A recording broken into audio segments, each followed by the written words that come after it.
L'exil est très difficile à supporter moralement. D'être coupé de sa famille pendant des années, vous ne pouvez pas voir quand il y a des promos, tout ce qui se passe. C'est très dur l'exil. C'est pourquoi moi je souhaite l'exil à personne.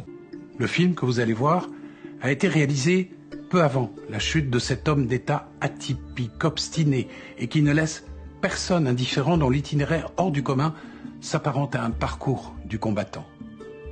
Resté depuis inédit, ce portrait total d'Alpha Condé se devait d'être enfin diffusé à titre de document pour l'histoire de la Guinée et celle de l'Afrique. Année 70, année noire pour Alpha Condé. 22 novembre, agression extérieure en Guinée. Les troupes coloniales portugaises et leurs supplétifs guinéens débarquent à Conakry. C'est l'opération Maré Verde, destinée à capturer le leader nationaliste bissau-guinéen Amilcar Cabral et à renverser le président Sékou Touré.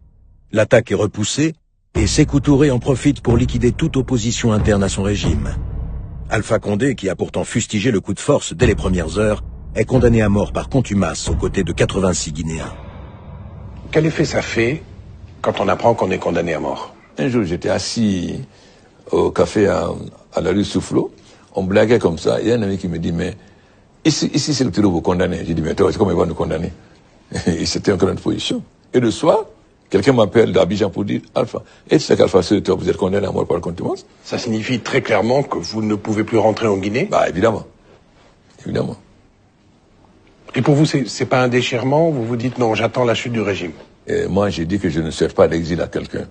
L'exil est très difficile à supporter moralement. D'être coupé de sa famille pendant des années, vous ne pouvez pas voir quand il y a des promos, tout ce qui se passe. C'est très dur l'exil. C'est pourquoi moi, je souhaite l'exil à personne. Moi, j'ai été frappé une fois. J'ai rencontré un ami intime qui était mon ami intime au Champs-Élysées. Je lui ai dit, il m'a pas répondu. C'est-à-dire, les gens avaient peur qu'on se voit avec nous parce que tout souvent avec nous, on va dire que tu es anti-guinéen. Donc ça fait mal de voir que beaucoup de vos amis intimes peuvent vous fuir pour ne pas être accusés. Donc des gens qui venaient de Conakry nous évitaient. Milieu des années 70, l'activisme d'Alpha Condé gêne désormais l'Élysée. Entre la France de Valéry Giscard d'Estaing et la Guinée de Sékou Touré, les rapports se décrispent peu à peu.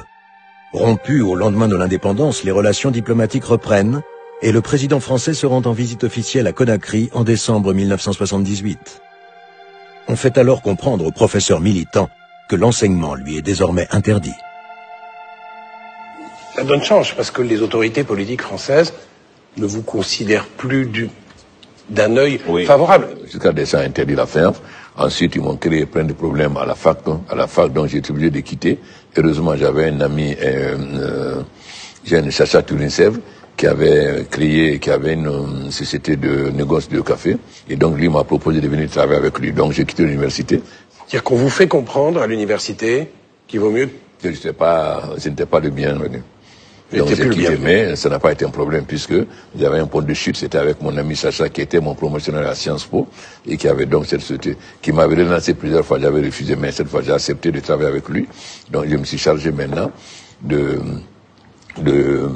faire la promotion du cycle d'année en Côte d'Ivoire, au Cameroun, au Congo Brazzaville, en Angola, etc. C'est un métier nouveau que vous pratiquez. Ça vous a appris des choses pour l'avenir qui Bien sûr, d'abord, ça m'a fait comprendre exactement le système de négoce, le fonctionnement des entreprises capitalistes, etc. Et aussi le jeu en Afrique. Donc, quand je suis venu au Cameroun, le Bobo Amatokour, qui était le patron de la caisse de stabilisation, au début on s'est accroché, il m'a dit oui, tu es comme les autres. J'ai dit non, moi je suis pas venu pour ça. Et au bout d'un moment il a compris que moi j'étais venu j'étais venu avec une autre idée parce que même si j'étais dans le négoce, je n'ai jamais oublié que j'étais un militant politique et que j'entendais jouer un rôle en Guinée. Donc en aucun cas je ne pouvais accepter aucune compromission qui pouvait demain me gêner dans ma lutte politique. Plus que jamais donc, la lutte continue pour Alpha Condé. Mais elle n'est pas simple à mener. Les présidents sénégalais Senghor et ivoiriens Houphouët-Boigny ont à leur tour fait la paix avec le président Sékou Touré.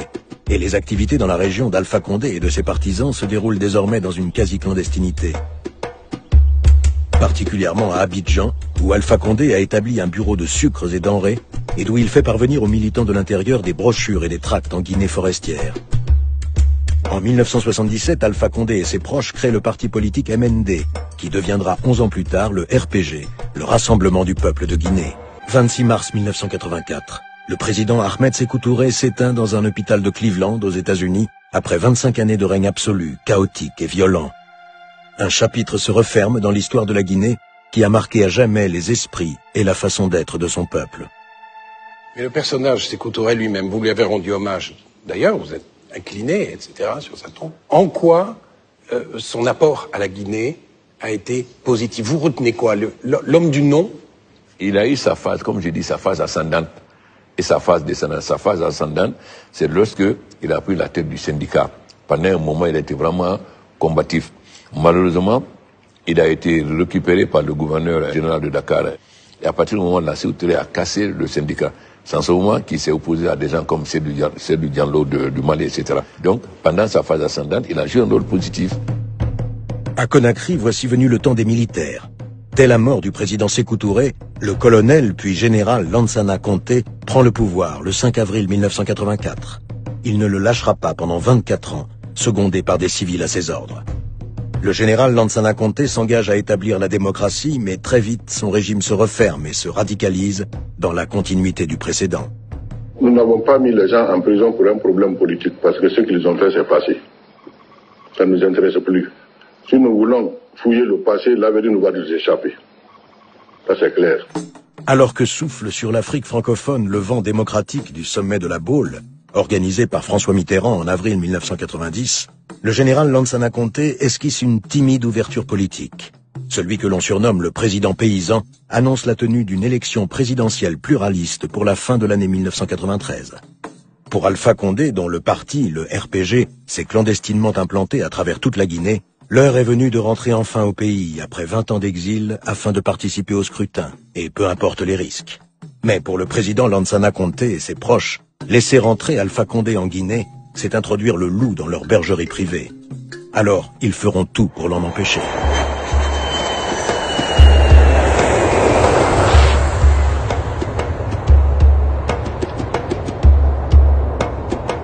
Le 17 mai 1991, vous décidez de rentrer. Le gouvernement ne voulait pas que je rentre. Ils ont interdit aux compagnies de me prendre. D'abord, ils ont dit que je n'étais pas guinéen. Bon, ils ont dit que je n'étais pas guinéen. Parce qu'à partir de 64, Sékou Touré ne donnait plus de passeport. Donc j'ai pris un de mes passeports de 1962. Et c'est rentré avec ça. Donc les étudiants sont massivement mobilisés à l'aéroport. Ils ont dit que si je ne rentre pas, ils vont me casser. Vous y étiez? On était à l'aéroport. Vous-même? Oui, bien sûr. Les étudiants ont commencé à crier des slogans, par-ci, par-là. Sortez-le, ainsi de suite, etc. Sinon, on va brûler, ainsi de suite. Le pouvoir avait menacé que l'avion qui amènerait le professeur Alpha Condé sera brûlé. Mais malgré tout ça, il est arrivé. Il a pris le courage. Et il est arrivé.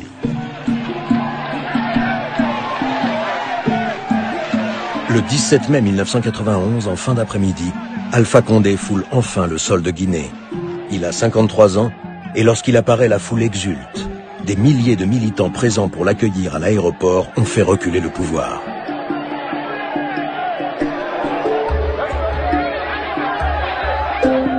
Mais très vite, le président Lansana Conté et les militaires se ressaisissent. Les choses tournent mal.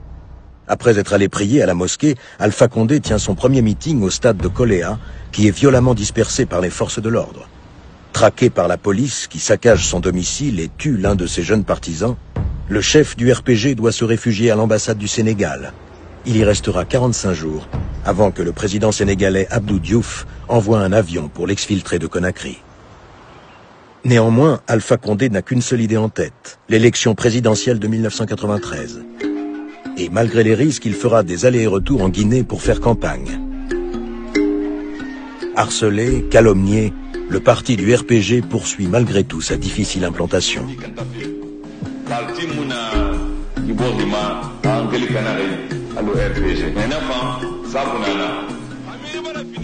Au soir de l'élection présidentielle du 19 décembre 1993, les premiers chiffres du scrutin donnent Alpha Condé en tête, devant Lansana Conté. Un second tour paraît inévitable, avec de forts risques pour le président sortant d'être battu. Perspective inenvisageable pour lui, qui, d'un trait de plume, annule les résultats dans 3 villes où le candidat du RPG, Alpha Condé, était arrivé largement en tête. Lansana Conté se proclame alors élu avec 51% des voix. Dans le domaine des coups d'État électoraux, c'est un cas d'école. Officiellement, on vous attribue 20,85% des voix. En réalité, vous aviez combien? Non, mais j'avais plus de 50%. J'avais plus de 50%. Donc vous gagnez... Après avoir supprimé mes sièges, quand ils ont supprimé mes sièges, mes voix de Sigini, ça ne suffisait pas. Donc dans un deuxième temps, il a annulé. Et c'est Gomez qui a annulé. C'est qui est extraordinaire. C'est le ministre qui annule les résultats, pas la commission, c'est le ministre qui a annulé. Bon, mais qu'est-ce que vous voulez, le pauvre Gomez, il était pris... Tout le monde a voté RPG. Tous les garnisons militaires ont voté RPG. Il a fallu... ils ont fait un coup d'État électoral pour empêcher un deuxième tour. Les militants étaient révoltés. La situation est quand même très tendue. Il y a des jeunes officiers qui sont venus me voir, nous on a tous voté pour toi, il ne faut pas accepter. C'est nous qui sommes dans les chars. Si tu vas à l'affrontement, c'est nous qui nous serons derrière toi. J'ai été rencontrer la communauté. Bon, ils m'ont dit que voilà, il faut aller à l'affrontement. J'ai dit non, si on va à l'affrontement, bon, vos enfants vont mourir. Après demain, si la Guinée va bien, votre fils ne sera pas là. Vous allez dire c'est la faute d'Alpha, je ne veux pas de ça. Donc j'ai pris mon bâton de pèlerin, j'ai sillonné les mosquées pour dire que moi je ne suis pas venu pour gouverner les cimetières. Je suis venu pour gouverner pour les hommes. Et si j'envoie une partie au cimetière, pourquoi je vais faire? Donc, j'ai refusé l'affrontement. J'ai dit, bon, s'il veut tricher, il n'a qu'à proclamer sa victoire. Et les gens m'en ont voulu à l'époque, mais après, ils ont compris que j'avais raison. Parce que ça sert à rien de faire massacrer les gens. Ils ont dit que voilà, pourquoi t'as reculé, il faudrait pouvoir... Bon, ils m'ont attaqué. Mais après, ils ont compris que j'avais raison. Mais votre décision de demander à vos partisans d'accepter finalement cette injustice, c'est une décision qui est quand même une décision très forte. Est-ce que c'est pas un petit peu une constante chez vous? C'est-à-dire je suis contre la violence. Moi, j'ai pas fait la politique pour faire mourir les gens. Et si vous voulez faire le bonheur des gens, comment vous pouvez envoyer une partie au cimetière si vous voulez faire leur bonheur? Moi, j'ai été opposant pendant combien d'années de 68 jusqu'en 84, j'étais opposant. Et je n'ai jamais voulu la violence. Donc pourquoi maintenant je vais avoir de la violence? Pour Alpha Condé et le RPG, le combat démocratique continue. Chaque espace de liberté étant le résultat d'une âpre conquête. En juin 1995, le président Lansana Conté organise des élections législatives. Première victoire dans les urnes pour le RPG d'Alpha Condé, qui obtient 19 députés à l'Assemblée nationale en dépit des fraudes organisées. Le RPG devient la première formation de l'opposition. Alpha Condé se lance alors à corps perdu dans la campagne des élections présidentielles de 1998. Il n'ira pas jusqu'au bout. C'en est trop pour le pouvoir. Dans la nuit du 15 au 16 décembre, à 2 jours du scrutin, il est arrêté par la gendarmerie, non loin de Lola, en Guinée forestière, avec 2 compagnons, dont son garde du corps, Ben Karamoko. Livré aux mains de l'armée, il est transféré à Conakry, où un juge lui signifie son inculpation pour atteinte à la sûreté de l'État, tentative de fuite du territoire et recrutement de 800 mercenaires de pays voisins afin de déstabiliser le régime. Un scénario rocambolesque et cousu de fil blanc, mais dont la sanction n'est rien d'autre que la peine de mort.